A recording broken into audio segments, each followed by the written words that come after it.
Mi ddaw misoedd yr haf a miloedd o fodurwyr a beicwyr i deithio ar hyd ffyrdd y gogledd. Ond yn ôl yr heddlu ac un aelod cynulliad, mae ymddygiad rhai ohonyn nhw'n gwbl anerbyniol yn arbennig felly'n ardal pentref Oelas a Cherrig y Dridion. Mae pobl yn dod o bell ac agos i yrru ar hyd rhwydwaith o ffyrdd sy'n cael ei alw'n driongl ifo.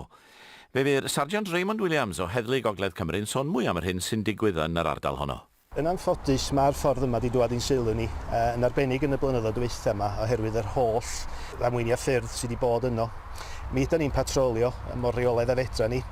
Penwythnosau di'r problemau fwyaf sgynnon ni, ond hyd yn oed fi nos yn y blaen mi gath na unigolyn ifanc o gyn ifanc gath ei fwcio am wneud 90 milltir yr awr ar y stretch honno felly.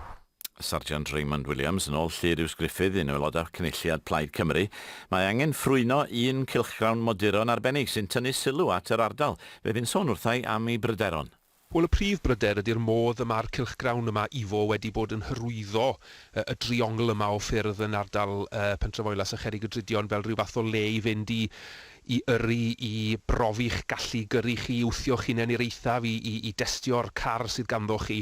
A'r cwestiwn dwi'n ofyn ydy, ydyn nhw'n gwneud hynny mewn modd cyfrifol pan da ni'n gweld wythnos i wythnos Mae'n damweiniau agos, ond hefyd wrth gwrs llynedd oedd na farwolaethau ar y ffordd ac eto yn ddiweddar nawr dyn ni wedi gweld marwolaeth arall yn y bythefnos diwetha. Ydy pobl leol wedi bod yn cysylltu â chi? Mae pobl leol wedi bod yn poeni am hyn ers blynyddoedd a dweud y gwir ac wedi bod yn rhybuddio bod na ddamweiniau difrifol yn mynd i ddod yn sgil hyn.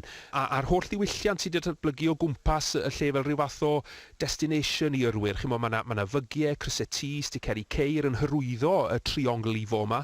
Nid cwrs rasio neu cylch rasio ydy ond ffordd gyhoeddus lle mae'r trigolion lleol ac ymwelwyr fel ei gilydd yn ei ddefnyddio yn gwbl ddiniwed ac i ni'n gweld ar y we, lluniau fideo o bobl yn gyrru, yn wallgo, yn goddiweddyd ar gorneli a phob math o bethau. Ac o ran ffrwyno'r cylchgrawn fel y cyfryw, ydych chi newyddus i weld y mater yma'n cael ei gyfeirio at y corff sy'n gyfrifol am safonau'r wasg?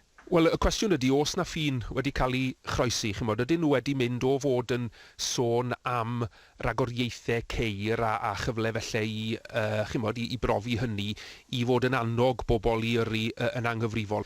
Mae angen sicrhau bod y fforymau yma ar y gwefannau yma, bod y bobl sy'n darllen y cylchgrawn ifo ac eraill yn clywed y neges yn glir. Os ych chi'n dod i'r rhan yma o Gymru, os ych chi yn goryru, os ych chi yn torri'r gyfraith, yna mae yna bris i'w dalu am hynny.